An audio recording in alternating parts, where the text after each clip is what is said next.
একদিন হুট করে সন্ধ্যার মধ্যে জানতে পারলাম আমাদের বাসায় গেস্ট আসবে।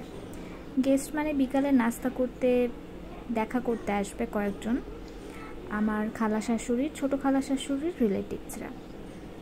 তো হুট করে বাসায় যা ছিল সেটা দিয়ে আয়োজন করলাম।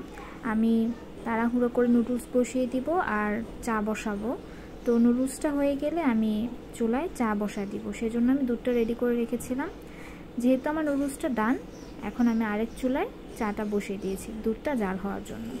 একটা চুলায় রান্না করতে হচ্ছে কারণ আমাদের আরেকটা স্টোভটা নষ্ট কয়েকদিন ধরে, এটা ঠিক করার জন্য লোক খুঁজে পাচ্ছি না। একটা চুলায় রান্না করা সো ডিফিকাল্ট হয়ে যাচ্ছে দিন দিন। তো আমার চাটা বলক হয়ে আসছে, চায়ের কালারটাও খুব সুন্দর আসছে। একে একে করে আমি টেবিলে সব কিছু সার্ভ করে দিয়েছি।